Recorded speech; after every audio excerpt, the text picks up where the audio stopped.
me has mandado. Yo he leído lo que me has mandado. Gracias. Bien, bien, bien, bien. Ya estamos en línea. Te doy la bienvenida a Flavia Freudenberg. Flavia es argentina de la Universidad de Belgrano y dio el salto al charco y fue a España, donde ha hecho el doctorado en ciencias políticas, donde se ha sensibilizado muchísimo sobre la condición femenina, que seguramente ya lo tenía desde antes, porque he leído también todo el trabajo que ha hecho Argentina y lo conozco bien, el trabajo argentino. Y luego has regresado al continente latinoamericano y estás en México como investigadora ni más ni menos que de la UNAM, una gran universidad. Y tienes cantidad de producción académica que he podido conocer, definitivamente es continuativa, te la pasas escribiendo y te la pasas estudiando, y es una cosa muy buena porque en realidad tenemos que contextualizar nuestra situación, nuestras ambiciones, y yo hoy día quiero conversar contigo haciendo un poquito la abogado del diablo, conociendo un poco desde dentro algunos problemas de la participación de la mujer en la política. Vamos a tratar de entender algunas cosas. Te doy la bienvenida a nombre del Centro de Estudio, Formación e Información de América Latina, Unión Europea, CEFIAL-UE, que es la gestora de este espacio, y su canal de comunicación, que es Panorámica Latinoamericana UE. Te doy la bienvenida, Flavia, bienvenida aquí, a este espacio. Muchísimas gracias, querida doctora Isabel. Para mí es un honor estar en este espacio y creo que es muy importante la interrelación, ¿no?, entre comunidades académicas europeas y latinoamericanas. Como bien dijiste, fui parte de la Academia Europea durante 18 años, primero como estudiante, luego como investigadora, luego como gestora, luego como directora del Instituto Iberoamérica de la Universidad de Salamanca. Participé durante muchísimos años en un espacio que fue donde nos conocimos, el CEISAL, primero como participante, luego como parte de las personas responsables que construían, ¿no?, el latinoamericanismo europeo. Y como bien dijiste, en el 2015, un poco por morriña y por añoranza, y por, bueno, opción de vida, acepté una invitación de la Universidad Nacional Autónoma de México que me permitió regresar no solo vitalmente, sino físicamente a América, ¿no? Y curiosamente creo que mi mayor dedicación a los estudios de género no se dieron en Europa, aunque comencé a percibir que ahí había una agenda que yo debía prestar atención. En realidad le debo esta idea a varias colegas, entre ellas a mi maestra, la doctora María Clara Medina, que hoy es presidenta de CEISAL, y de quien aprendí tanto y a la que le debo tanto, ¿no? Y otros colegas como Harry Brown de Panamá o Kristen Sample, que en ese momento estaba en IDEA Perú, quienes ellos consideraban que la investigación que yo estaba haciendo era muy interesante, por supuesto, pero que le faltaba perspectiva de género. Y esta inquietud de mis amigas y mis maestros y mis colegas me fue jalando, y hoy para mí, la verdad, el hecho de 2015 haberme trasladado vitalmente a la Academia Mexicana y a la Academia Latinoamericana más de manera física, porque siempre hemos estado, ¿no?, cruzando el charco, vamos, me ha permitido desarrollar una agenda de investigación que ahora me hace sentir mucho más satisfecha con mi propio conocimiento y mi propio aporte a esta discusión. Así que para mí es un gusto y un honor estar en Panorámica y felicitarlos por este esfuerzo, por acercar ideas, proyectos, generar intercambios y sinergias entre los latinoamericanistas que están en Europa y los latinoamericanos y latinoamericanistas que estamos en América. Y también europeos, ¿ah? Porque nosotros en un cierto modo somos un impulso también, porque hablando de un caso estrictamente que surgió en Argentina en los años 90, que es la cuota rosada, ¿no? ¿Cuánto se ha demorado en implantarse en América Latina? Prácticamente 20 años, ¿no? Piensa tú que en Europa aún está en discusión. Las italianas en particular son muy reacias por orgullo, a aceptar una cuota, porque consideran que son prácticamente, es la clara demostración de la marginación. Entonces, como tal, ellas no quieren hacer parte. Y es muy triste la situación, porque habiendo desechado esa oportunidad, digamos, que es de encontrar un espacio para darle vitalidad, ahora están en una situación de haciendo cartas, las mejores, las que se consideran que son regias, pidiéndole al presidente del Consejo, tómenos en cuenta. Entonces, vemos que hay una desorientación incluso del manejo de los espacios democráticos. Y yo te hago solo una pregunta sobre el tema democrático, porque luego entramos de lleno al tema de género. Yo he llegado a pensar que la democracia es un valor importantísimo y que tenemos que tutelarlo y tenemos que cuidarlo. Pero ¿tú no crees que el Congreso sea mixto, sea un elemento donde es más cónsono a la visión masculina y que si hubiera dos congresos, te digo una cosa hipotética y sumamente loca, pero por ejemplo, un congreso de mujeres y un congreso de hombres, no es que podrían, o una forma diferente donde las mujeres puedan acordarse, porque la mujer con el hombre se logra verdaderamente acordar? Esa es mi pregunta. Bueno, nuestras maestras latinoamericanas, abogadas constitucionalistas y juristas y politólogas, discutieron durante mucho tiempo esta idea y yo creo que la idea de democracia paritaria que nuestras maestras han conseguido introducir en los convenios internacionales, por ejemplo, como tímidamente en la CEDAW, o más claramente en la norma marco de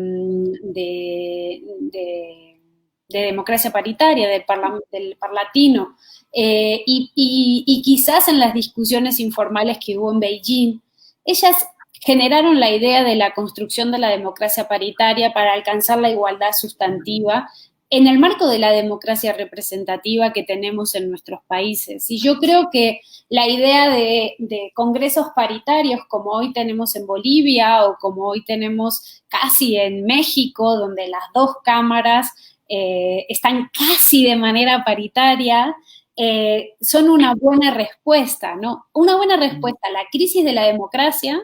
Yo creo que la crisis de la democracia tiene una respuesta desde el movimiento feminista con la idea de la democracia paritaria y estamos construyendo y están construyendo y han construido los elementos jurídicos que nos permiten caminar hacia esa democracia paritaria. Los países han suscrito esos acuerdos internacionales y eso los ha obligado y los está obligando a transformar los derechos públicos estatales nacionales con mayor o menor éxito dependiendo cada uno de los países, ¿no? Acá en México hay una revolución en ese sentido y hay un avance sustantivo. En el año 2019, en julio del 2019, se aprobó en materia constitucional. Aquí ya no discutimos las cuotas, aquí nadie se pondría a discutir que la cuota merece a las mujeres, o sea, al contrario, son un triunfo del movimiento de mujeres, del movimiento amplio de mujeres y del movimiento feminista.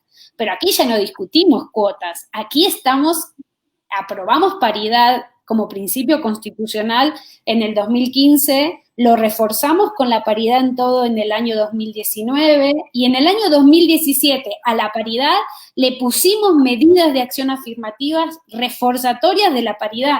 O sea, México hoy es el caso, digamos, sobresaliente en términos formales de construcción de la democracia paritaria. Otra cosa es que este incremento en el número de mujeres en los cargos no necesariamente supone mujeres con más poder ni mujeres con agenda de género, porque como tú bien sabes, cuerpo de mujer no significa conciencia de género.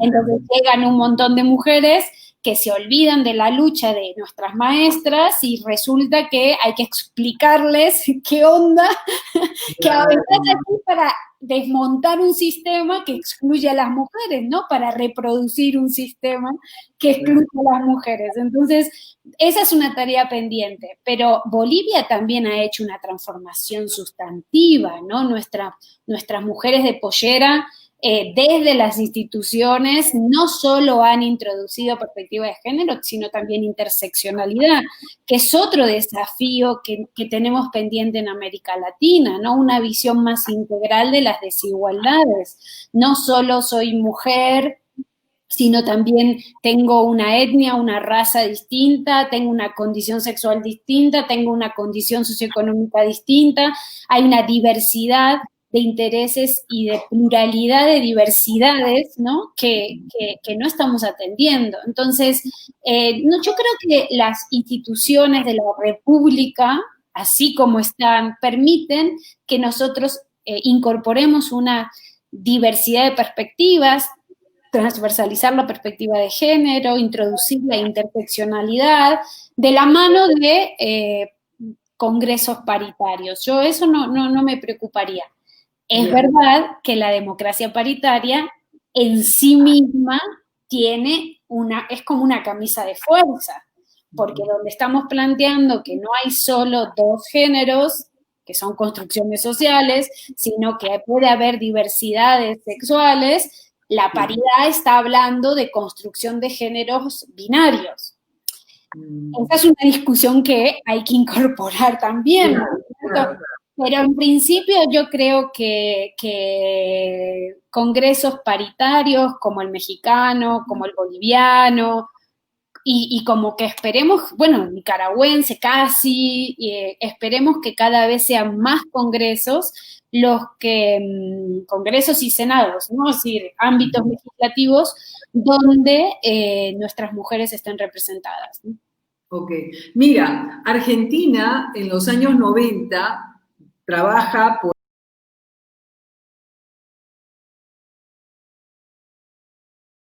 producir esto. ¿Qué vínculo tú encuentras o qué línea de conexión encuentras entre las culturas ancestrales latinoamericanas, donde la paridad era el principio básico?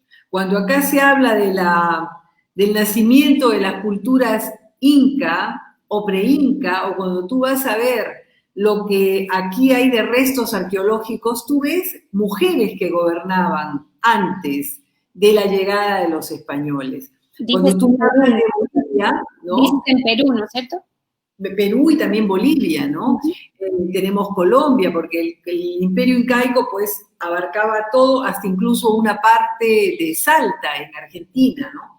Entonces nosotros vemos un poco este espíritu prácticamente natural que tú me hablas de las mujeres de pollera de Bolivia, que si comienzan a escarbar un poco, encuentran en esa, hasta cierto punto, un matriarcado más que paridad, pero tú encuentras una más facilidad en la transformación, incluso también en México, que tiene su cultura ancestral con los aztecas y los mayas, tú encuentras una dinámica mayor de la que, por ejemplo, en tu país de origen, donde la migración es la constituyente humana prácticamente, ¿qué tipo de diversificaciones tú verías en América Latina con relación al paso? ¿Predomina en la actualidad lo contemporáneo o hay algo de rescate ancestral? Yo no tengo elementos como para hacer esa conexión así tan directa, ¿no?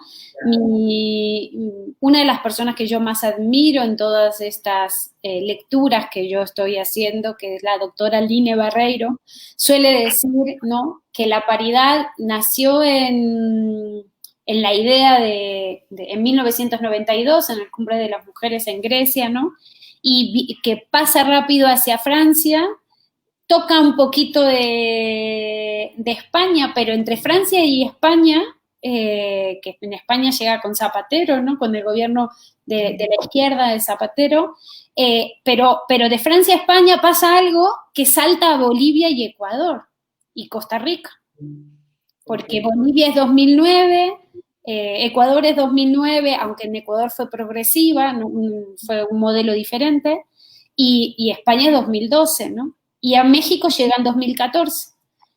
Y suele ella decir, ¿quién iba a imaginar que los países de mayor diversidad étnica, como Bolivia y Ecuador, iban a ser los que trajeran, junto a Costa Rica, ¿no? Que también fue el 2009, pero es un caso distinto en este punto, los que trajeran la paridad a la región. Entonces, no sé si tiene que ver con las comunidades ancestrales, no sé si es una idea. Creo que Bolivia y Ecuador han vivido procesos de transformación muy sustantivos. Había una estructura de oportunidades en ese momento de reforma y transformación en donde las mujeres bolivianas y ecuatorianas que están empoderadas, porque mi hipótesis es que las mujeres latinoamericanas están empoderadas, no es cierto que no están empoderadas. Claro, obviamente hay diferencias en las mujeres en las ciudades, de las mujeres en las ruralidades, que tienen otras experiencias, pero en general el nivel de empoderamiento, si tú vas a los estudios macros de larga data, como los de Biden, de Variety for Democracy, que tienen en la Universidad de Gotemburgo, junto a la Universidad de Notre Dame, lo que tú ves es un incremento sustantivo del nivel de empoderamiento de las mujeres latinoamericanas, ¿no? El problema no está en el empoderamiento en sí, en lo personal. Es el después. Las argentinas están hiper mega empoderadas, o sea, a mí me educaron para ser una mujer empoderada. En mi casa nunca se discutió si yo era igual o no a mi hermano, o sea, obvio que éramos iguales.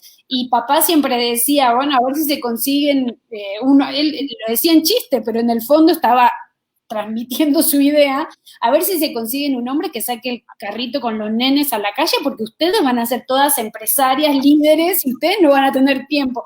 Y yo lo miraba y decía, ¿qué dice este señor? ¿No? O sea, lo que menos estoy pensando es si un hombre con el que yo voy a tener que formar una familia van a salir a criar niños. No, yo no lo pensaba, pero él en el fondo lo que él estaba diciendo, que éramos nosotras iguales, nunca pensó que yo iba a ser una académica, él pensó que yo iba a ser una empresaria. Creo que se nota que Freidenberg es un apellido muy fuerte para hacer negocio, pero yo le salí rana, pobrecito. Pero en el fondo, a nuestra cultura es una cultura de empoderamiento femenino. El problema para mí no está en el empoderamiento. Para mí, todos los países de la región, Argentina incluida, tienen fuertes obstáculos para la representación política. No es un problema para mí de participación. Tú vas a los partidos políticos, tú vas a la campaña electoral, tú ves quién camina el territorio. Si yo soy algo en la vida o algo me he dedicado, es a estudiar partidos políticos. Yo llevo 20 años estudiando partidos políticos de América Latina, primero sin perspectiva de género, ahora con perspectiva de género, y siempre ha habido mujeres. El problema está en que mientras las mujeres sean sumisas, mientras las mujeres trabajen y hagan la chamba, mientras las mujeres acaten las órdenes de las cúpulas partidarias, mientras las mujeres no tengan problema de ser el florero parado ahí al lado del líder, está todo bien. Claro. El problema son las mujeres autónomas, las mujeres empoderadas, las mujeres que quieren, que desafían el status quo, las mujeres que tienen un liderazgo propio, las mujeres que todas piensan, digamos, pero que quieren, que rompieron sus techos de concreto, de cemento. Y eso lo ves en la academia, en la política, en las organizaciones de la sociedad civil, Eso es un problema endémico de todos los países latinoamericanos y europeos. Sí, sí, totalmente. No es cierto que en Europa esto sea muy distinto. Claro. Entonces hay techos de cristal, techos de cemento, techos o de concreto, techos de billetes, sesgos de género, un electorado hiper mega misógino y machista que cree que un liderazgo masculino le representa mejor, mientras que un liderazgo femenino le asusta. Nada, ¿No? claro que sí. Me dice una cosa, discúlpame que te interrumpa para agregar un elemento que me parece que puede ejercer un efecto. En Italia se ha llegado a un punto de no entender cómo poder resolver este problema.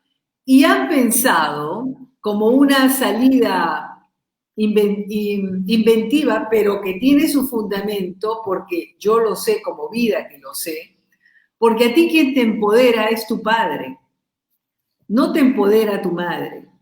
Entonces, en el caso tuyo, tú acabas de hacer evocación a tu padre, porque el padre es el que determina en la hija, es como que la apoya más que la madre. La madre ejerce otra influencia en la psique de la mujer. ¿Tú cómo lo ves? Bueno, yo creo que la presencia masculina en las hijas siempre ha sido muy importante, ¿no? No tengo claro quién ha tenido más influencia en mi caso personal. Mi madre ha sido y es una persona muy importante en nuestra formación, ¿no? Pero es posible que muchas veces dicen que las mujeres se ven en los ojos del padre, ¿no? Y entonces como que el padre te ayuda a romper ideas. Lo que para mí es importante es que en el caso argentino yo no veo esa distinción por ahí tan arraigada en otras culturas.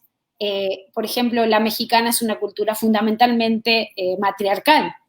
Sí. La madre tiene un papel clave en el desarrollo familiar y en el desarrollo vital, pero yo suelo decirle a mis estudiantes, yo soy científica y entonces no me gusta hablar de lo que no tengo datos, ¿no? Para poder sostener este tipo de afirmaciones yo debería hacer investigación empírica y yo no me dedico a ese tipo de estudios, ¿no? Claro. Seguramente mis colegas que trabajan este tipo de cuestiones son las que más tienen información sobre el tema. Lo que sí creo, y fíjate, en algunos países está cada vez más claro, que actualmente en América Latina hay una revolución de conciencias muy, muy importante que vienen de las y los chicos más jóvenes, de las juventudes, ¿no? La marea verde, por ejemplo, en diferentes países. Tú ves el nivel de politización respecto a cuestiones de igualdad y de diversidad en nuestros chicos jóvenes, en nuestros estudiantes. La sociedad está muy movilizada en términos de cómo estas juventudes, cosas que bueno, yo soy de un pueblo pequeño, entonces mi socialización fue muy distinta a la de alguien que ha vivido en ciudad toda la vida, ¿no? Yo por eso soy federalista y soy de estudios de subnational politics, porque yo soy de ahí, soy de las periferias, ¿no? No soy de los espacios donde se toman el poder y de donde la gente se socializa en ciudades. Yo soy de un pueblo muy chiquito, entonces mi socialización fue muy distinta, pero yo ahora mismo estudio y observo las juventudes en la Ciudad de México, las juventudes en Buenos Aires, la juventud chilena, cómo participan en procesos de empoderamiento y de cambio cultural. Y la verdad que uno se siente más cómodo, ¿no? De cómo estas juventudes han procesado y están procesando y liderando, ¿no? Un cambio de mentalidades que en lo personal creo que es el gran desafío que tenemos en las sociedades latinoamericanas y europeas, ¿no? Un cambio de mentalidades en todos sentidos. Totalmente, sobre todo solamente veamos la última negociación que ha habido en Europa con el Recovery Fund. ¿Qué cosa ha sucedido? Que los más jóvenes, los gobernantes más jóvenes de Dinamarca, de Suecia, de Finlandia, obviamente guiados por Rutte, que es holandés, que ya es grande, pero son los que se han opuesto al sistema de la negociación y es una nueva generación. O sea, yo me preguntaría cuál va a ser el futuro de Europa con estas nuevas generaciones, cuál es el grado de compromiso y qué es lo que piensan, porque en realidad todavía no sabemos lo que piensan. Lo que sí sabemos es que se han opuesto y luego han salido gratificados y se han ido, pero se han opuesto. Y se han opuesto a la Merkel. Cuando la Merkel les llama la atención y les pide que ellos participen, que colaboren, la finlandesa, Anna Sanna, le dice con mucha tranquilidad, yo a usted no la tengo por qué obedecer. Y entonces es sorprendente porque ya tú ves que hay un descuadre en algo que aparentemente es muy compacto. Bueno, mira, vamos a ver algo. Tú estás en México. Tú eres una experta de México. Eres experta de toda América Latina, pero en este caso... Yo soy curiosa, yo no soy experta en... Yo en algo que he trabajado toda la vida son partidos políticos y si de algo que me animo a decir, bueno, sí, puede ser, es de partidos, pero no soy experta en México, yo solo llevo...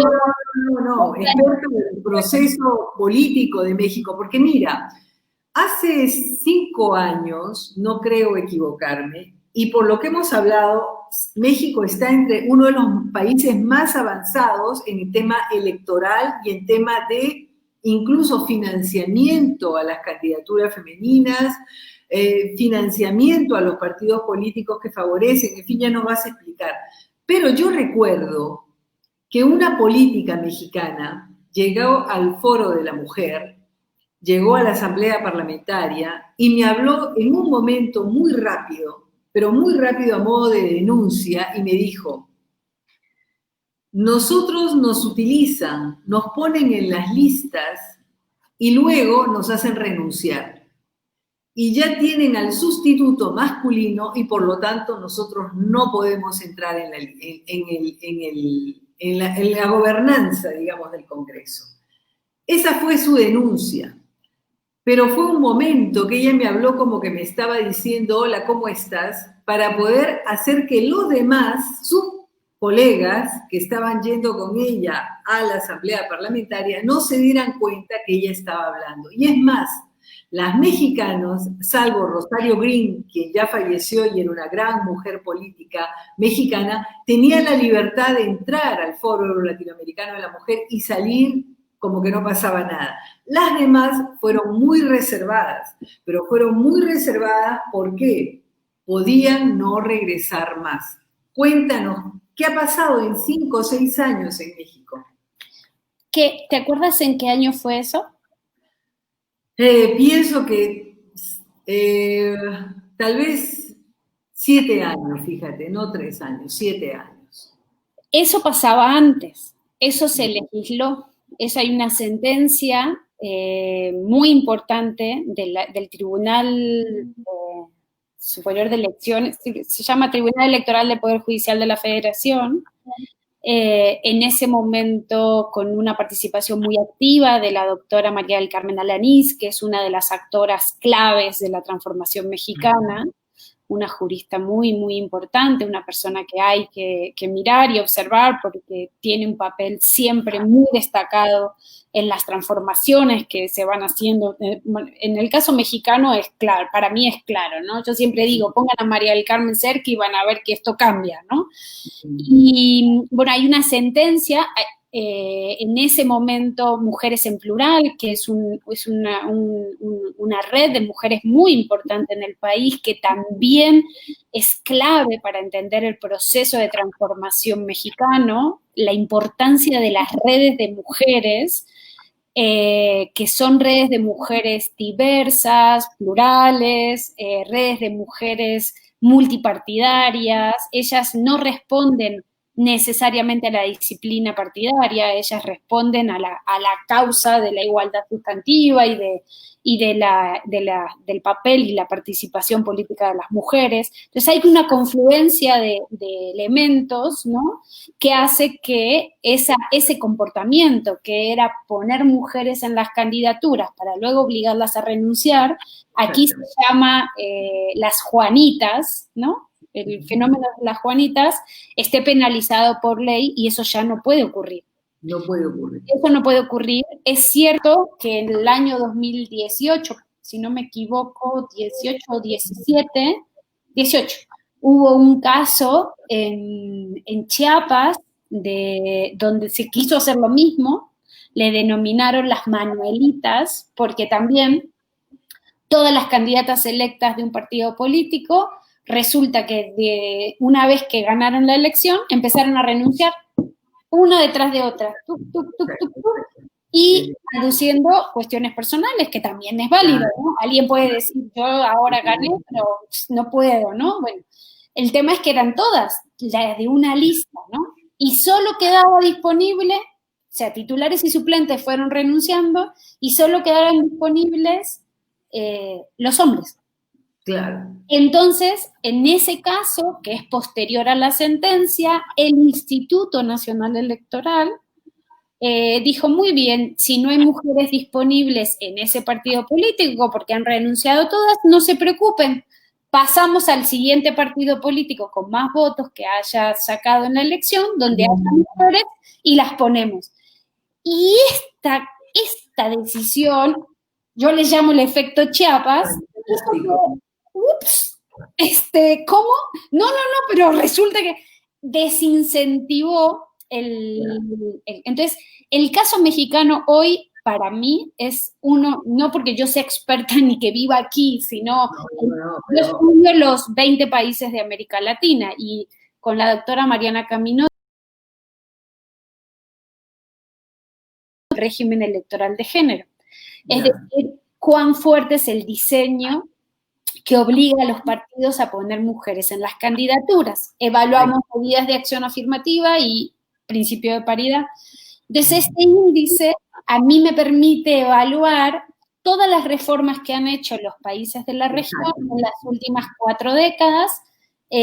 Han sido 40 reformas, y toda esa información está disponible, está al público en el Observatorio de Reformas Políticas de América Latina, que tenemos ahí en el Instituto de Investigaciones Jurídicas de la UNAM, que llevamos con la Organización de los Estados Americanos. Ahí ustedes pueden bajarse todas las investigaciones que hacemos y los estudios. Es muy interesante. Después voy a poner esos datos para que vean, porque este proyecto que estás tú coordinando con la OEA y con el Jurado Nacional de Elecciones, que dicho sea de paso, he visto también tu video, y te felicito porque desde tu lugar académico permites a todos hacer porque no pretendes un cargo, y porque lo que tú estás haciendo es muy importante en política, porque en política el gran problema es qué cargo pretendes. Entonces, cuando tienes que absolver y decir, mira que no pretendo ningún cargo, lo único que quiero es que esto cambie, que esto mejore, ya es realmente una tranquilidad. Pero me parece muy importante porque tú has logrado incidir simplemente con datos muy claros y concretos a que México haga una revisión. Además, el hecho que tú no seas mexicana, yo creo que también contribuye. Yo eso no lo sé, o sea, yo no soy responsable de las reformas que ha habido en México. Nosotros lo que hacemos es generar investigación y poner a disposición de los tomadores de decisiones investigación comparada. Por eso te digo, cuando tú evalúas México en comparación a lo que ha hecho el resto de América Latina, aunque Argentina fue pionera con la ley de cupo en el 91, México lo que ha hecho junto a Bolivia y Costa Rica, diseñar los regímenes electorales de género más fuertes de la región. Y toda la investigación comparada, y sería bueno que se lo cuentes a las italianas, da cuenta que cuanto más fuerte es el registro el régimen electoral de género, es decir, las reglas que establecen la manera en que deben registrarse candidaturas por parte de los partidos políticos, es decir, cuanto más paritario, paridad transversal, paridad vertical, paridad horizontal, cuanto se exige fórmula completa, es decir, del mismo género para los cargos, cuando se exige que no se pongan a las mujeres en los distritos perdedores, sino que se respeta el principio de competitividad, que eso es un invento mexicano, que cuando hay sanciones fuertes para los partidos que no cumplen con lo que exige la norma, es decir, no pueden registrar candidaturas, o pasa como en el caso de Chiapas, si tú me estás queriendo simular, yo no te voy a permitir, yo autoridad, que tú, partido político, me hagas el juego de que no tienes mujeres o que las mujeres de repente todas se enfermaron y no quieren ser candidatas. No te lo voy a permitir. Y cuando no se permiten válvulas de escape, es decir, que las reglas de juego formalmente se les permite a los partidos no cumplirlas, como es en el caso de Honduras, que las reglas de paridad están puestas en las elecciones primarias. Entonces van a primarias, resulta que nunca consiguen que las mujeres ganen en las primarias, y cuando vamos a registrar en las elecciones generales, la ley no les exige que sean paridad en el registro de candidatura de las generales. Entonces, este diseño, ¿no?, que es un proceso de acumulación, no hay una racionalidad de diseñar el sistema así. Esto es un proceso en donde actores críticos como los tribunales electorales, como las mujeres de las redes de mujeres, como mujeres en plural en el caso mexicano, donde las mujeres de los partidos políticos trabajando en alianza, en bancadas transversales más allá de sus partidos, donde la academia generando investigación, donde, digamos, hay como toda una red de lo que nosotros llamamos la coalición amigable del género. Es muy fuerte. Un control social, digamos, ¿no? Un control social hasta cierto punto. Hay una observación social. En México, además, está la posibilidad del litigio, ¿no? Es decir, si hay un derecho que una mujer sienta violentado, ella o un tercero puede interponer una demanda para que el Tribunal Electoral atienda este caso. Entonces, el conjunto de que haya mujeres de las redes de mujeres, observatorios políticos, apoyo para armar demandas, despachos de abogados que trabajan gratis ayudando a mujeres para que planteen las demandas. Es decir, hay todo, acá tenemos, digo, yo lo llamo los Robin Hood, o sea, tenemos un montón de amigos y amigas que preparan demandas para que nuestras mujeres políticas sientan apoyo y puedan presentar sus casos en las autoridades electorales. Entonces, digamos, hay una conjunción de elementos que han hecho que hoy México no solo tenga el Congreso y el Senado casi paritario, sino que más de la mitad de los congresos estatales, es decir, de las entidades federativas, son paritarios también. Ya. Esto es una revolución, en términos de la presencia de las mujeres.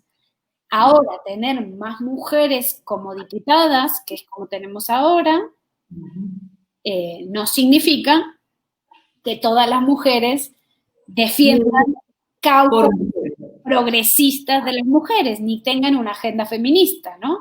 Es decir, la representación descriptiva, que es lo que hemos incrementado en los últimos años en América Latina, tú piensas que según datos de la CEPAL, la media de legisladoras pasó de 9% a 30% en las últimas 3 décadas en América Latina. Legislativos nacionales, ¿sí?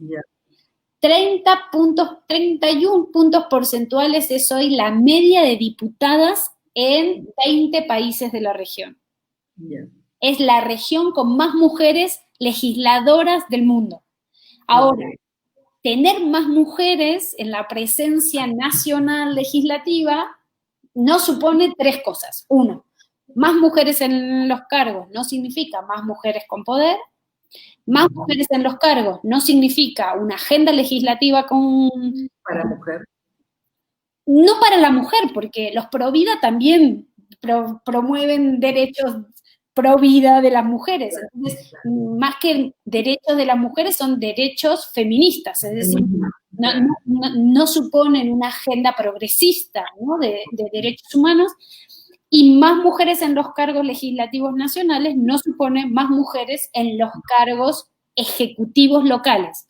Entonces, tú países como Ecuador, como Perú, como Brasil, que es una vergüenza la baja representación de nuestras mujeres a nivel de alcaldías o a nivel de... Alcaldías, sobre todo, regiones. O sea, piensa que solo de las más de 220 distritos municipales o municipios en Ecuador, solo el 7% son mujeres.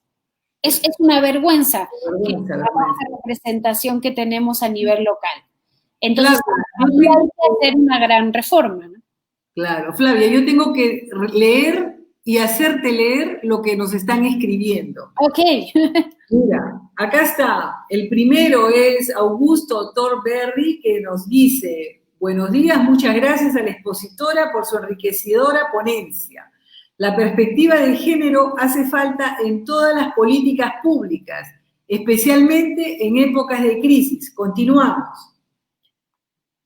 Teresa Chara dice: buenos días, en el Perú se ha aprobado, tal vez si tomas nota, así hacemos una rueda, se ha aprobado la paridad y alternancia en la conformación de las listas.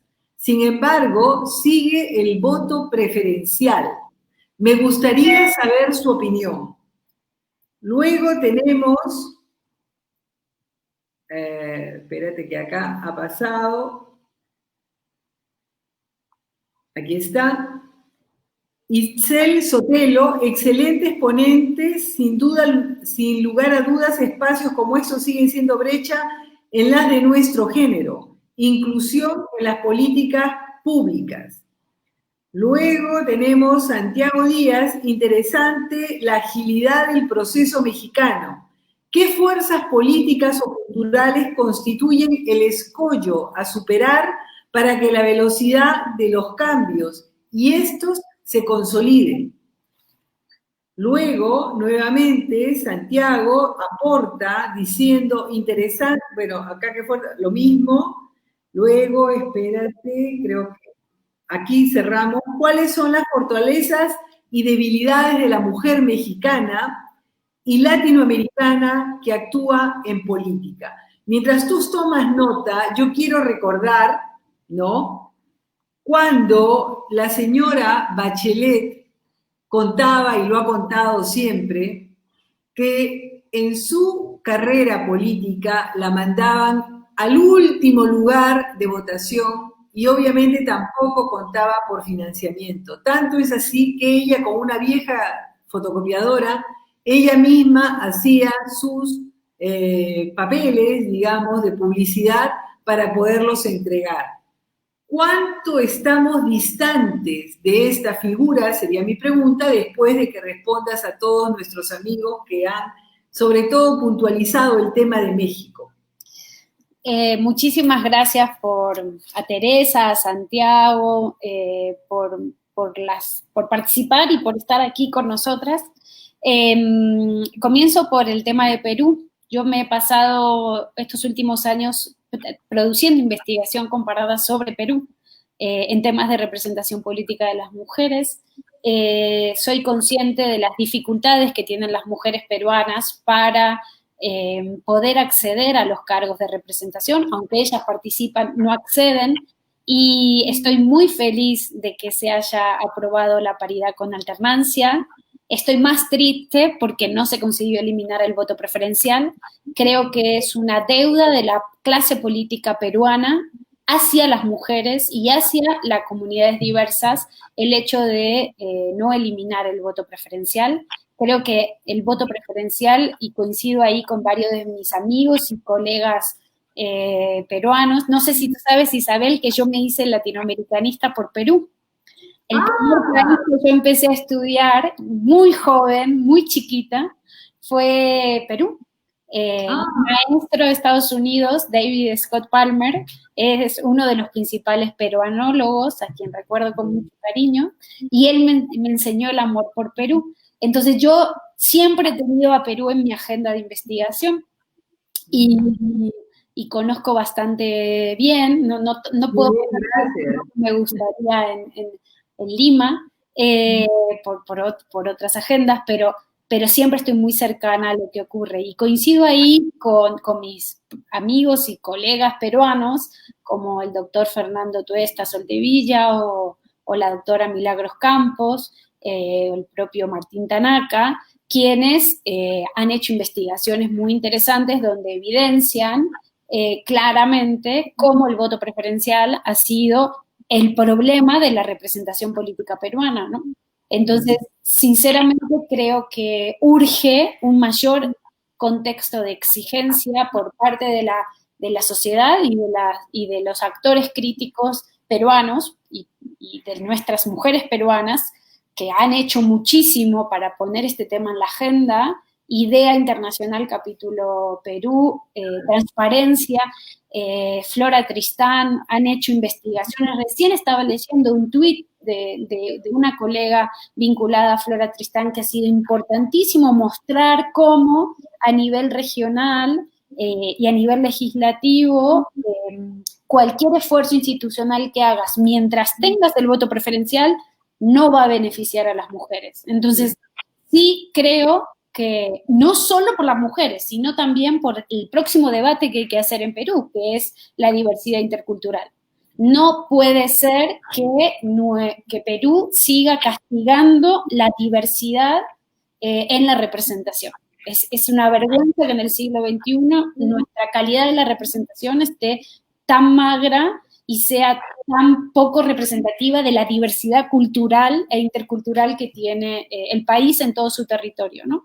Entonces ahí yo le diría a Teresa, hay que eliminar el voto preferencial. Es una de las pocas cosas que tengo bien claras en la vida, que es que hay que eliminar el voto preferencial y no hacerle el cuento a quienes vinieron a decir que el voto preferencial mejoraba la representación, acercaba al elector a su político. Eso no es cierto. Y eso no quiere decir que no haya que poner otros mecanismos dentro de los partidos políticos para romper con estas cúpulas que utilizan a los partidos, que mal utilizan a los partidos políticos como si fueran su coto o su cacicazgo, y que internamente los partidos políticos peruanos son muy débiles, organizativamente son muy débiles y son muy poco democráticos. Entonces, hay que quitar el voto preferencial, hay que poner listas cerradas y bloqueadas y hay que reformar internamente a los partidos políticos y exigirles democracia interna. Y mi propuesta en términos de reforma institucional sería introducir la idea de primarias paritarias. Es una propuesta que hemos trabajado con el Programa Naciones Unidas para el Desarrollo en Panamá, y que yo retomo. Hay un trabajo que yo escribí con... ¿Puedes explicarlo, por favor? ¿Puedes explicarlo detalladamente? Si tú tienes una lista cerrada y bloqueada, y los partidos tienen que registrar candidaturas paritarias con alternancia, lo que tú tienes que armar es una propuesta de lista donde tengas alternancia de géneros 50 y 50. ¿Cómo construís esa lista? Mi propuesta con Harry Brown, que es con quien hicimos este trabajo, desarrollamos esta idea, es que tú hagas una primaria paritaria. ¿Qué significa esto? Cada votante interno del partido, cada militante, tiene 2 votos, un voto por una mujer, un voto por un hombre. Vas y en 2 casillas, en dos urnas, voto por un hombre, voto por una mujer. Todos están obligados a votar por uno y por otro, ¿sí? Y ahora te explico por qué es esto. Y entonces, cuando yo voy a contar los votos, la mujer más votada, el hombre más votado, van a la cabeza de la lista. Si la mujer tiene más votos, va la mujer. Si el hombre tiene más votos, va el hombre. Pero entonces, el que le sigue es la mujer. Y así, en función de los votos sacados por cada uno de los votantes. Esta propuesta lo que te elimina es esta discusión que tenemos en Panamá o que tenemos en Honduras, que te dicen, es que las mujeres sacan 30 votos y ustedes le quieren dar el primer puesto de la lista. Y el hombre saca 200 votos y resulta que siempre pasa igual, las mujeres tienen pocos votos, los hombres tienen muchos. ¿Por qué? Porque los hombres y mujeres votan por hombres y no votan por mujeres. Entonces, con una primaria paritaria de 2 papeletas, te resolves ese problema. Tienes que votar, tienes que votar. Tienen que votar. Yo soy, ya sabes que me he pasado 20 años estudiando selección de candidaturas, entonces yo cada vez me convenzo más que los procesos internos son para los militantes de los partidos, no estoy muy de acuerdo en estos procesos donde participa el electorado en conjunto, creo que hay que respetar la posición de que un partido representa un conjunto de ideas, un conjunto de políticas, y que si tú quieres participar, te inscribes y militas. O te inscribes como adherente, o sea, no militas, pero eres adherente y tienes derecho de participación, ¿no? Entonces, yo creo que de esa manera Perú debería hacer una transformación en términos de eliminar el voto preferencial y exigir democracia interna con primaria paritaria. Y estuve discutiendo, bueno, conversando, dialogando, fue mi última actividad antes de las vacaciones en julio con Percy Medina de IDEA, y estuvimos en un conversatorio donde planteamos esta idea, ¿no? Y incluso Percy, a quien conozco hace muchísimos años y quiero mucho, respeto mucho, me decía, esa podría ser una buena opción para la legislación peruana, porque la legislación peruana ya está exigiendo mecanismos democráticos de toma de decisiones en la resolución de las candidaturas. Entonces, eso es lo que yo contestaría sobre el voto preferencial. Yo concuerdo plenamente con la idea de que nos plantean en el intercambio de que las políticas públicas tienen que ser con perspectiva de género. La pandemia del COVID ha evidenciado los desafíos que tenemos, no solo públicos, sino adentro de casa, respecto a el papel de las mujeres en las sociedades latinoamericanas, cómo recayó fundamentalmente el peso del trabajo, ¿no? De la escuela de los chicos, del cuidado en casa, los enfermos, todo en las mujeres, ¿no? Incluso ha habido presidentes que han dicho, las mujeres son las que se tienen que hacer cargo del cuidado de la familia dentro de casa, como siempre lo han hecho, ¿no? Y tú dices, ¿qué onda, no? O sea, esto debería ser paritario. Es tu rol. Sí, entonces tenemos unos desafíos muy importantes en todas las sociedades. Esto no es un problema mexicano, esto es un problema peruano, ecuatoriano, argentino, chileno, español, francés, o sea, italiano. Hay como un rol, un sesgo de género implícito en el que nosotras nos tenemos que hacer cargo del cuidado, ¿no? Y eso no está mandatado, no viene en el identikit ni en las cromosomas femeninos, eso es una construcción cultural.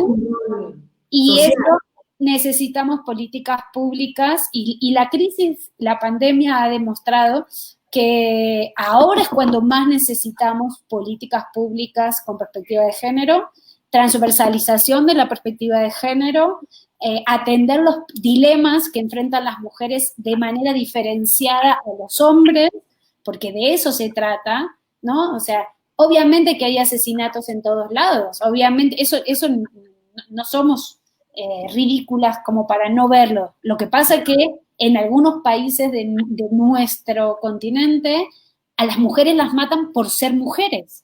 Simplemente. Los hombres no los matan por ser hombres, los matan por otras cosas. No es una violencia indiscriminada, es una violencia mirada. Y muchos de nuestros países son los que lideran estas cifras de homicidios que se les denomina feminicidios, ¿no? Entonces, creo que esos son problemas de políticas públicas.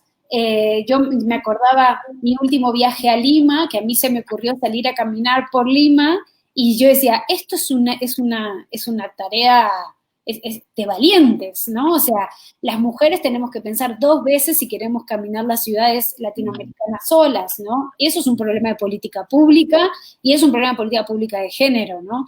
Incluso la iluminación. El hecho que no haya iluminación ya es un daño a la mujer, porque el no haber iluminación suficiente, tú estás predisponiendo condiciones para asaltos, para matanzas, para cualquier cosa. Entonces, toda una serie de dilemas que afectan a las mujeres más que a los hombres, y eso es de lo que se trata, y nuestros presupuestos públicos, nuestras políticas públicas deben tener perspectiva de género, ¿no? Y respecto a la última pregunta de Santiago, yo preferiría no responder esa pregunta, porque esa pregunta, quizás Santiago no se da cuenta cuando la hace, pero él no me pregunta cuáles son las condiciones que enfrentan los hombres, me preguntan las condiciones que enfrentan las mujeres, ¿no? Y esa pregunta, Santiago, es discriminatoria. Entonces, si yo lo contesto, estoy dando juego a las mujeres. Lo que sí te puedo decir es que siempre nos evalúan con un doble rasero, ¿sabes? O sea, siempre están preguntando si estamos capacitadas, si realmente nosotras sabemos, si en verdad nosotras somos las más, o qué hicimos para acceder a un cargo, o con quién nos juntamos, preguntas que nunca se hacen frente a los hombres, ¿no? Entonces, este tipo de preguntas son las que tenemos que dejar de hacer, porque precisamente esas son las que reproducen el doble sesgo o el sesgo de género al evaluar, ¿no? Mira, Ivette Álvarez nos pregunta, ¿cree usted que la mayor participación de la mujer en el área legislativa de sus países influye en la generación de políticas públicas adecuadas para las necesidades de las ciudadanas? Mira, Ivette, está demostrado que sí. Hay cada vez más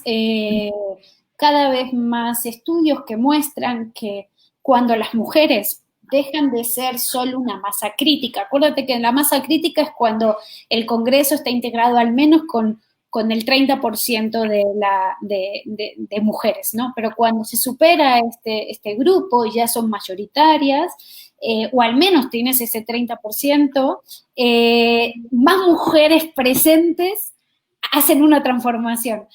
Tengo una anécdota buenísima, si me permites, Isabel, que ejemplifica esto, ¿no? Cuando México el 2 de julio del 2018 despertó paritario, todo el mundo me empezó a escribir, ¿no? Flavia, ¿viste la cantidad? Yo ni lo había pensado, que tanto esfuerzo que se habían hecho, que tanto esfuerzo que las instituciones, que tanto esfuerzo del movimiento de mujeres nos iba a regalar un congreso paritario. Yo no lo podía creer, decía, pero en serio, yo le decía a mi amiga, a una de las que me escribió, Moni, ¿estás segura? ¿No me estás diciendo esto para alegrarme el día? Fla, te lo prometo, o sea, no sabes, o sea, las leyes dieron resultado, los esfuerzos dieron resultado. Algo que debería ser obvio, que los partidos pongan mujeres en las candidaturas. Bueno, todo el esfuerzo para que le hicieran. Conseguimos que se consiguió que se llegaran a esas mujeres, ¿no? Las periodistas me empezaron a llamar, doctora Flavia, necesitamos hablar con usted. Ahora que llegaron las mujeres al Congreso, ¿realmente será un buen Congreso? ¿Estarán las mujeres capacitadas? Y estas preguntas me las hacían las propias mujeres. Y yo a la primera dije, no me di cuenta, ¿no? La segunda, a la tercera del mismo día, les dije, a ver, basta. Estas preguntas cuando llegaban los hombres que eran nadie preguntó mayoritariamente de hombres, no. Entonces, te prometo, Ivette, que más mujeres en los cargos hacen que cambie la política, ¿no? Y tengo una colega que es fundamental para comprender la transformación latinoamericana, se llama Marta Tagle, que ella ahora es diputada. Entonces yo le escribí y le dije, Marta, tú vas a ir perdón Marta que estoy contando esto, pero me ayuda a explicar esto. Y digo, ¿tú vas a ir a la Comisión de Género ahora que estás, ¿no? Que tenemos Congreso Paritaria? Y me contestó algo que me encantó. Me dijo, no, Fla, ahora no vamos a elegir a qué comisión, ahora vamos a ir a todas las comisiones. Exacto. Entrar en el punto, no mujer por mujer, entra mujer en transversales. Claro. Muy bien, muy bien.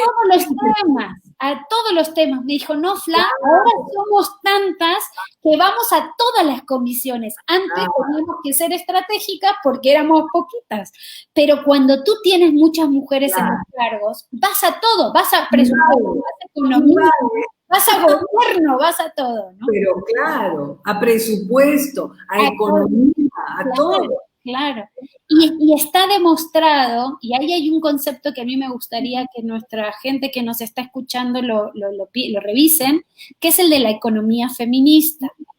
Es una manera de hacer economía con lentes de género que supone transversalizar la perspectiva de género, pero resuelve dónde destinar recursos escasos, como siempre nuestros países han tenido, priorizando las dificultades o los problemas que nuestras sociedades tienen, ¿no? Entonces, Perú, por ejemplo, que es una sociedad que tiene tantos déficits en términos de igualdad y en términos de romper las barreras de la desigualdad,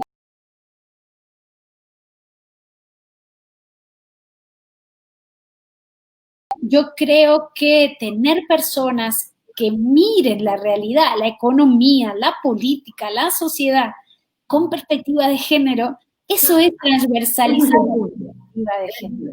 Ese es el punto. Ese es el punto. Mira, acá hay un tema de concepto que hay que aclarar. Tenemos a Carl Welk que pregunta, ¿qué significa la transversalidad de la perspectiva de género? Eso es precisamente lo que les estaba diciendo recién, ¿no? Pensando en la pregunta, la muy buena pregunta de Carly, ¿no? Mira, Carl, esto es un concepto que se ha desarrollado en los últimos años y lo que te está diciendo la transversalidad de perspectiva de género es que tú mires en todos los ámbitos de las políticas si hay desigualdad entre género, ya sea en el acceso como en el ejercicio de los derechos, ¿no? Entonces, cuando tú dices transversalizar la perspectiva de género, es que tú te vas a poner lentes o gafas que ven esa desigualdad y que vas a hacer políticas que buscan romper los techos, los obstáculos, las barreras que enfrentan de manera desigual hombres y mujeres. Te pongo un ejemplo, ¿no?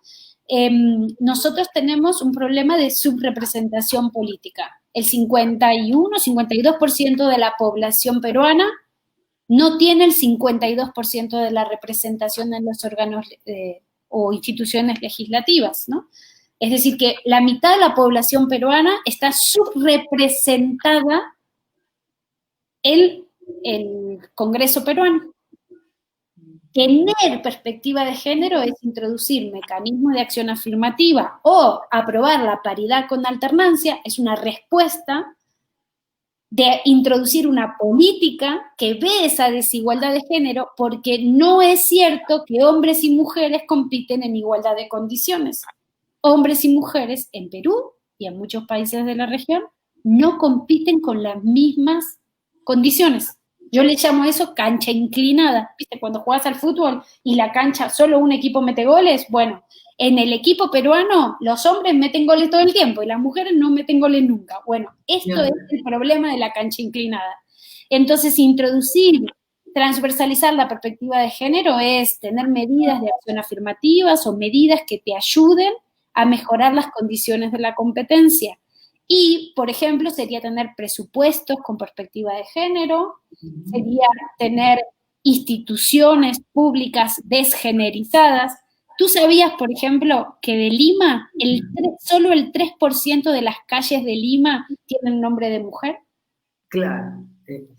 Introducir la perspectiva de género en la política de movilidad es que la próxima vez que vayan a nombrar una calle, en vez de poner al líder de la última batalla que les faltó poner, ¿no? Busquen alguna mujer que sea interesante destacar por su trabajo, en lo que sea, en el ámbito que sea, y nombrar esa calle.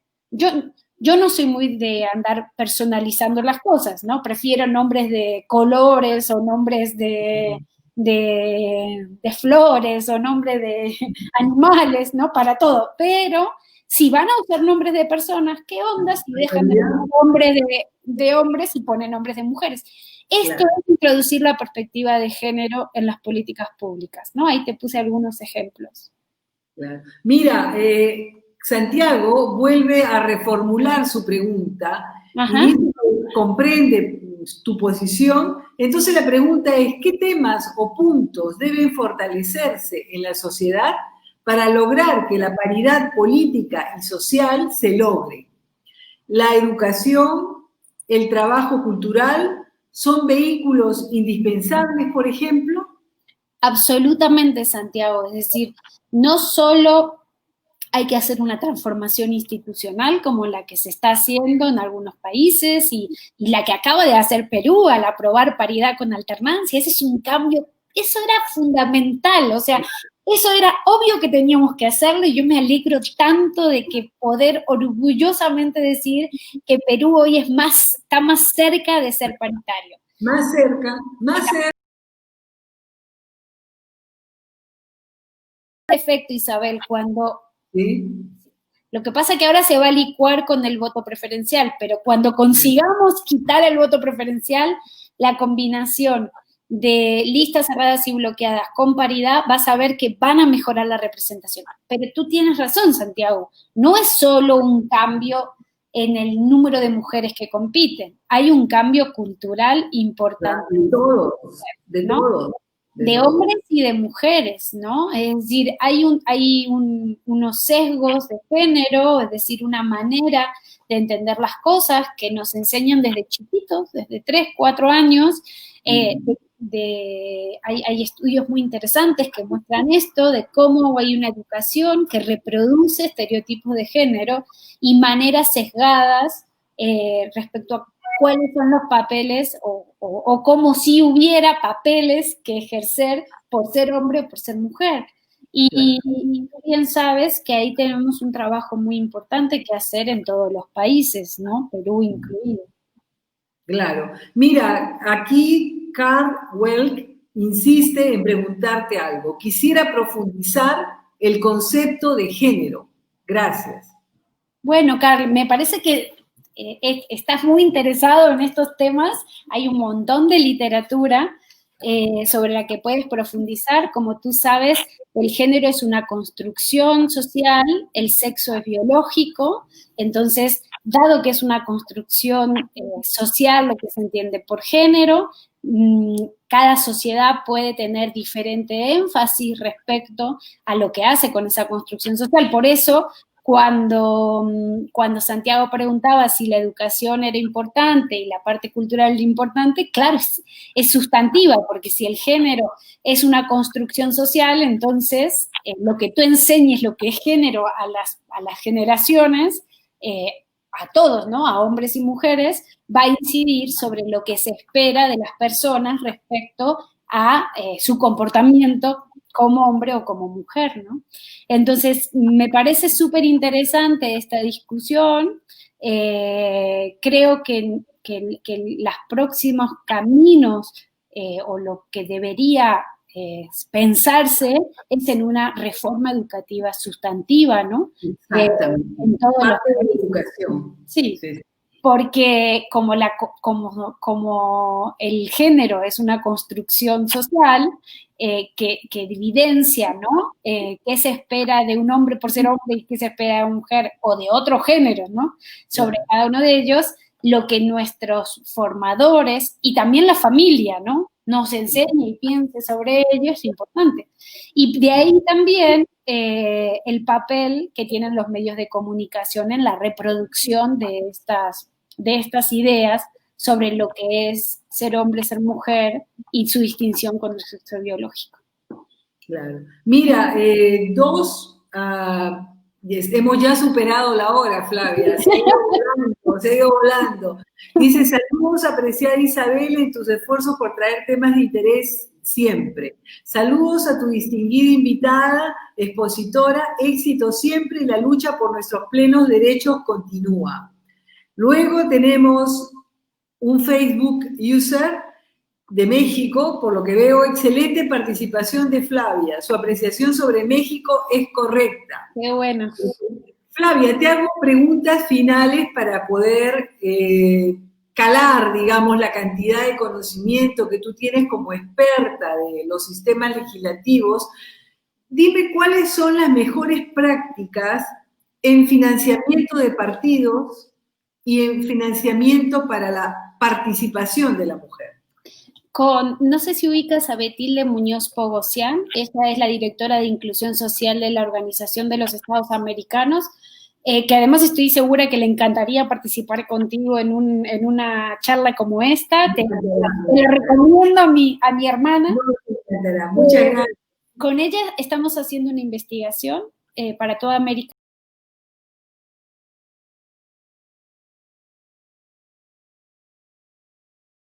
Quieren ser candidatas. Hemos hecho una encuesta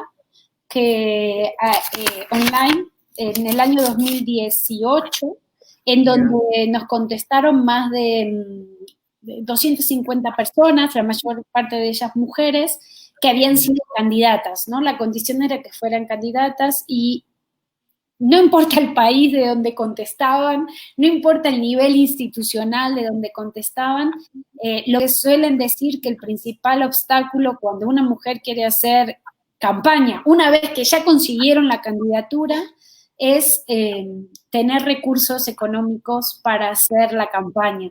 Y el 80% de las que nos contestaron en esta encuesta online nos dijeron que ellas, la mayor parte de ellas no recibió recursos de los partidos políticos, sino que ellas tuvieron que financiarlos con recursos propios. Y lo más interesante es que incluso cuando salieron a pedir recursos, o sea, hacer fundraising para su campaña, tuvieron tantos obstáculos para conseguir recursos en comparación a sus colegas hombres que ni siquiera sus familias les daban dinero para las campañas.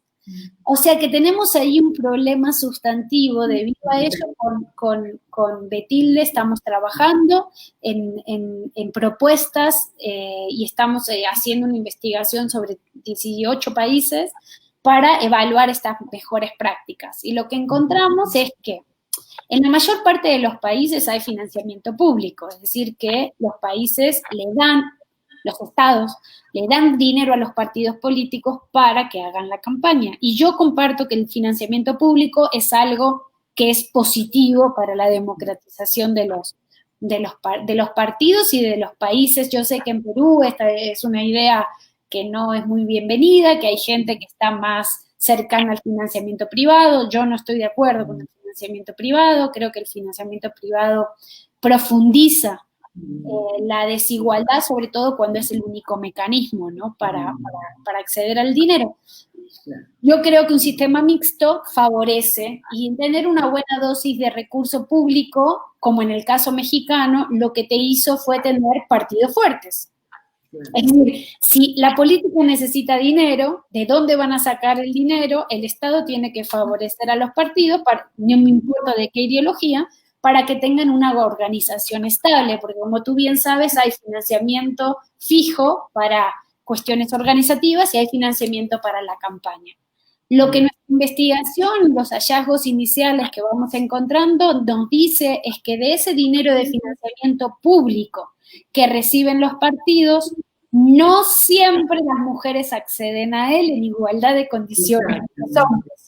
Entonces, lo que tú encuentras es que tenés hombres que acceden a más dinero público que las mujeres, porque los criterios de distribución interna de ese financiamiento público no están claros. Entonces, lo que dicen las mujeres es que ellos reciben más dinero, pero no sabemos cuánto, porque no, los sistemas de fiscalización todavía no tienen en su extensión perspectiva de género, y ahí esta respuesta es para Carl, ¿ves? Si los autoridades electorales que tienen sistema de fiscalización le exigieran a los partidos que te dijeran cuánto dinero del dinero público que reciben le dan a los hombres y le dan a las mujeres, podríamos saber si es igualitario o no. Eso es tener perspectiva de género. Bueno, hoy los sistemas de fiscalización todavía no terminan de ajustar ni nos dan esa data de cuánto dinero le dan los partidos a los hombres y a las mujeres, y cuando las dan, todos te dicen que esa data es dibujada, es decir, que no hay sistemas de fiscalización completamente claros y transparentes sobre cómo los partidos distribuyen el dinero. Entonces, yo creo que el financiamiento público es una buena práctica, aunque hay que mejorarlo con perspectiva de género, y algunos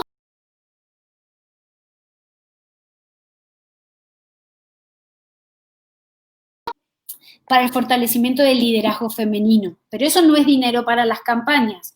Eso es que en época de gasto ordinario, los partidos tengan que dar el 3%, el 5% del dinero que ingresa público para actividades de capacitación y formación de mujeres. Eso es una conquista feminista, eso ocurre en México, ocurre en Honduras, eso ocurre en Costa Rica, es decir, en Panamá hay experiencias de que se les obliga a los partidos a dar un dinero específico para capacitación y formación.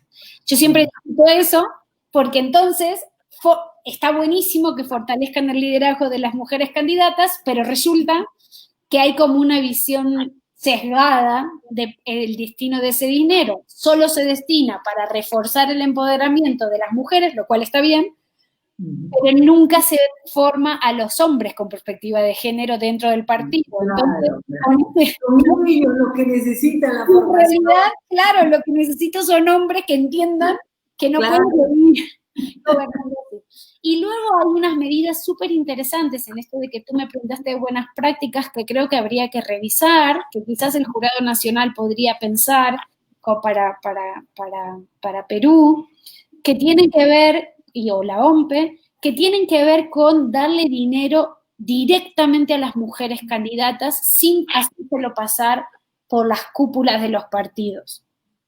O también la experiencia canadiense, ¿no? La experiencia canadiense, esa es la que te iba a decir, ¿no? Es dinero directo a las mujeres candidatas y además dinero para el cuidado. Es decir, si una mujer candidata tiene que hacerse cargo de la casa, además de dinero para la campaña, hay una fórmula para que ellas tengan apoyo especial desde el Estado para tareas del cuidado. Brasil tiene una experiencia interesante también y es que se les da acceso directo a los medios de comunicación a las mujeres candidatas como una medida de acción afirmativa, ¿no? Que también podría ser interesante pensar. Para hacer conocer su programa. Dime una cosa, la última que te puedo hacer, aunque acá hay dos más, tres que acaban de surgir. ¿Qué es lo más rescatable de la experiencia mexicana en el estado de Morelos, donde las mujeres tienen los escaños y los hombres tienen el poder? Adelante. Sí. Morelos es un caso súper interesante, es un estado con un movimiento feminista y un movimiento organizado de mujeres muy interesantes, mujeres muy valiosas, mujeres muy respetadas, que han trabajado mucho tiempo en alianza con las autoridades electorales, pero también ellas han trabajado en su quehacer político. Y en la última elección, en la elección del 2018, Morelos es uno de los estados con más presencia femenina, si no es el que tiene más presencia femenina. De 20 escaños, 14 son mujeres, 6 son hombres. Pero cuando tú analizas el comportamiento legislativo, te encuentras que, aunque ellas tienen la mayoría en el Congreso, la presidencia, o sea, las autoridades del Congreso son hombres. Yeah. Que los puestos de poder más importantes lo tienen repartido entre los 6 hombres de ese Congreso. Que cuando votaron por la integración de las autoridades, incluso las mujeres no votaron por las mujeres. Yeah. Durante 2 años de actividad legislativa, bueno, 1 año y medio, no han sacado una ley que tenga perspectiva de género, que transversalice la perspectiva de género. Entonces, bueno, en un estudio que está por ser publicado, nosotras con mi colega, la doctora Carolina Gilas, hemos mostrado cómo todas las reformas que se han hecho en términos de representación descriptiva, es decir, aumentar el número de mujeres en los cargos, no te garantiza la representación sustantiva o la representación simbólica. ¿Tú crees que haya habido previamente un acuerdo en Morelos? Hay que leer el estudio. Hay que leer el estudio. Lo voy a poner en línea, lo voy a poner, si estás de acuerdo, obviamente. Va a salir publicado pronto, si quieres, cuando salga publicado, para respetar la autoría y el costo de publicación que va a ser la revista mexicana de Ciencias Políticas y Sociales, que nos ha aceptado la investigación.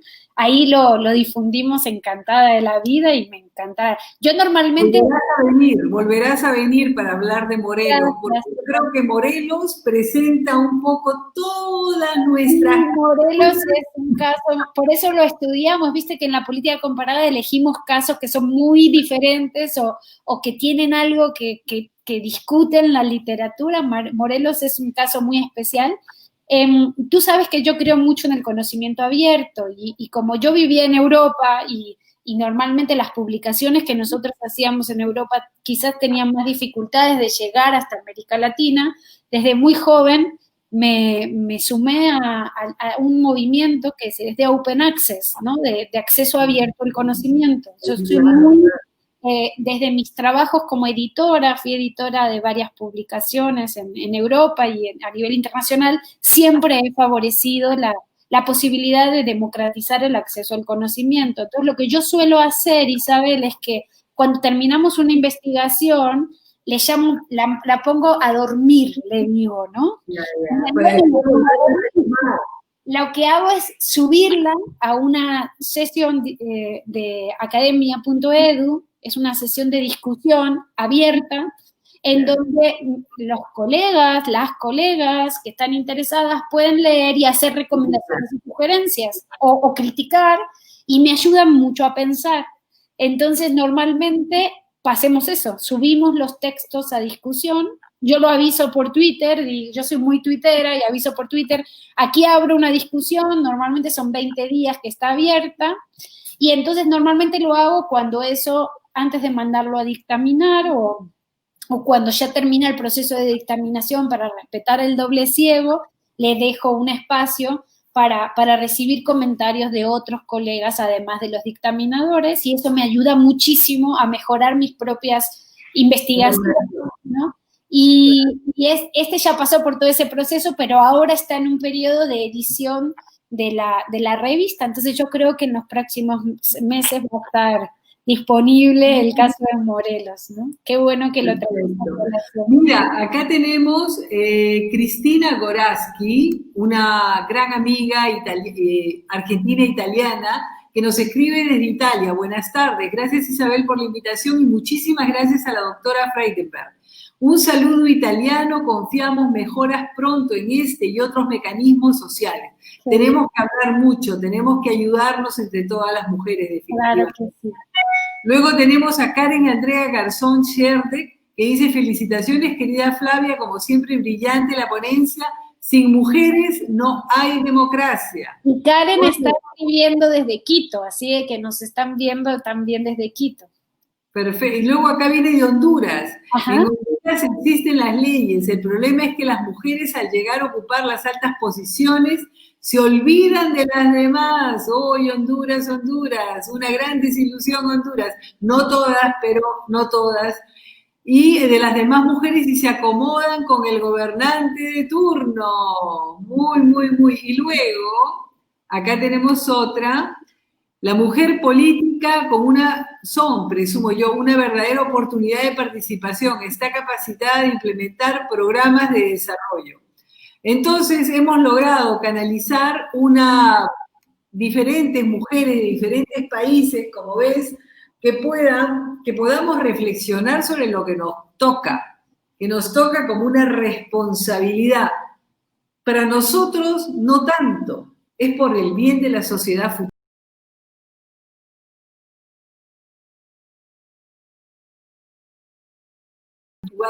Pero las que quedan son las niñas que están por venir, que tienen que encontrar una sociedad estimulante para que sean protagonistas del cambio, del desarrollo, de la economía, y además esta economía que yo propugno tanto, que es la circular, que trata de ver el desarrollo social con los derechos, el desarrollo económico y también el desarrollo ambiental. Porque si tú no tienes esas tres concepciones, definitivamente dinero por dinero no va, y tampoco derechos por derechos no va, economía por economía, ¿no? O sea que todo tiene que ir en armonía y eso creo yo que lo podemos muy bien las mujeres implementar.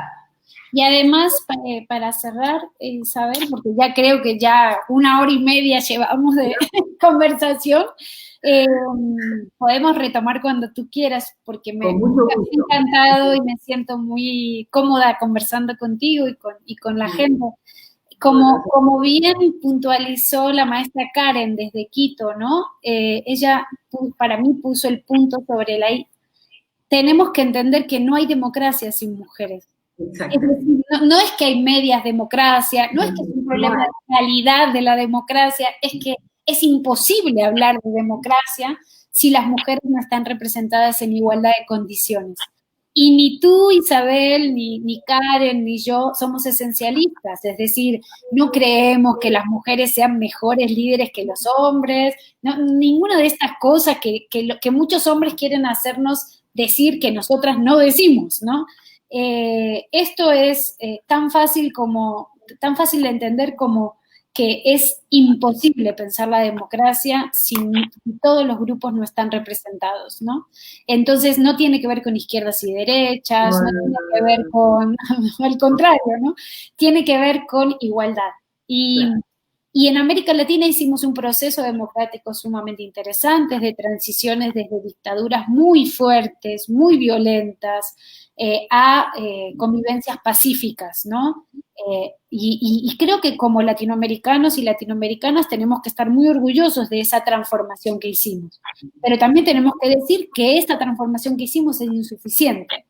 Y que la construcción democrática, y es lo que a mí me motiva fundamentalmente, tiene que suponer competencia, claro que sí, ¿no? Condiciones equitativas de competencia, pero también igualdad e inclusión. Entonces, la agenda de la democratización fue una agenda centrada en la competencia y el pluralismo. Y yo lo puedo entender. Me es insuficiente, pero puedo entender por qué los países en los 80s estaban más centrados en generar condiciones de convivencia democrática. Yo lo entiendo eso. ¿Por qué? Porque hay actores con capacidad de veto muy importantes que no son democráticos y que quieren jugar un juego violento y que quieren jugar un juego de exclusión política. Lo entiendo. Pero ahora mismo a mí ya no me alcanzan estas democracias solo de elecciones en donde compiten solo los hombres y ganan los hombres y gobiernan los hombres solo para los hombres. Eso a mí ya no me alcanza. Entonces estamos haciendo, espero que no se me asusten, una revolución. Claro. Una revolución de reglas, una revolución de mentes, una revolución pacífica y una revolución en donde tenemos razón. Entonces, yo se lo digo así siempre con mucha tranquilidad. Es decir, claro que va a haber gente que se va a resistir porque supone atentar privilegios del sentido común, privilegios de estar siempre sentados en las mesas explicando las cosas como son, privilegios respecto a cómo son las cosas. Bueno, yo lo lamento, pero eso va a cambiar. Va a cambiar. Pero fíjate, Flavia, que yo lo digo ante toda la audiencia y lo dejo grabado, mi gran temor es China, porque China está entrando económicamente con tanta fuerza en tantos países, está envolviéndonos a todos económicamente y tiene un sistema de democracia inexistente. Si vamos a tener... Por supuesto que no. Entonces, este sistema realmente con el económico y con su presencia siempre más masiva, la gestión que ha tenido en la enfermedad de la COVID, donde se ha puesto incluso en crítica el sistema democrático europeo y el sistema democrático nuestro, porque con una norma nos hubieran encerrado a todos y no hubiéramos tenido capacidad de elegir, es algo que tenemos que elaborarlo. Pero el movimiento feminista y el movimiento pacifista se ha enfrentado a todas esas cosas y ha sido exitoso. Entonces yo seguiría trabajando en la construcción democrática, seguiría presionando con la palabra, con la academia, con la investigación, con el sentido común, con ideas, en trabajar en desarrollar algo que a mí me parece que es un gran desafío en todos los países de la región, que es la tolerancia en términos democráticos. No la tolerancia a todo el mundo por ser tolerantes, ¿no? O sea, yo tolero al que es democrático, ¿no? O sea, yo lo que no voy a tolerar, y siempre lo he dicho y se lo he dicho siempre a mis estudiantes desde muy chica, yo no tolero a quien legitima a las personas que violentaron los derechos humanos en América Latina, que violentaron, que rompieron los sistemas democráticos y que nos persiguieron y asesinaron a tanta gente, ¿no? Es decir, yo eso no soy tolerante con ese tipo de gente, pero sí creo que tenemos que trabajar más en la tolerancia de nuestra gente, ¿no? En cómo percibir al distinto, al diferente y a aceptar que no siempre tengo razón, ¿no? Hay veces que eso es lo más difícil, ¿no? Y las grietas que se han desarrollado en los últimos años en la región, en Argentina, en Ecuador, en Perú, ¿no? Las grietas sociales que dividen incluso familias, dan cuenta de la poca capacidad de tolerancia que tenemos con el que piensa distinto, ¿no? Una última felicitación que llega, hay otras más, pero tenemos que cerrar. Felicitaciones a la doctora Flavia Freindenberg y felicitaciones a Isabel Recabarren por la dirección, que se repitan estos eventos. O sea, que como ves, está, y luego acá hay otro, dice, sobre el Perú, que tal vez te pueda, Noemí Rosillo, dice, estamos en esa lucha. A pesar de haber logrado la paridad de alternancia, aún tenemos quienes se resisten, pues el machismo no los deja observar la realidad de que cada día pone a más mujeres en lugares que se ganan de acuerdo a sus capacidades. O sea que, Flavia, tenemos mucho trabajo por hacer. Muchas gracias a todos los que han participado, a los que han preguntado, a los que, nuevamente, Teresa Chara, que te manda felicitaciones. No quiero dejar de poner, no, Teresa fue la que puso la última.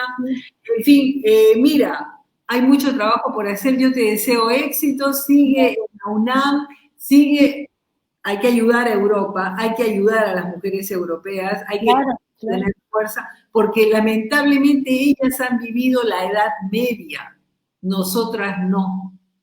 Eso es muy importante, la Edad Media ha marcado a las europeas. Nosotros no, nosotros podemos cambiar de un día a otro nuestra historia, podemos cambiar todo. Basta con que nos metamos de empeño y lo logramos, y lo vamos a lograr.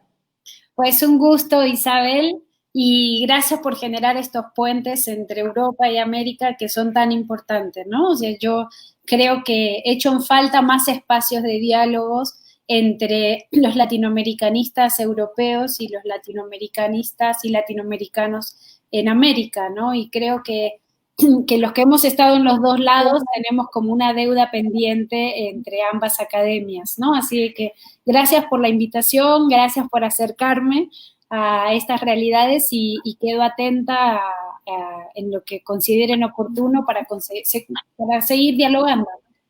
Perfecto. Gracias, Flavia, y a la próxima. Gracias, amigos. Adiós, gracias. Adiós, adiós.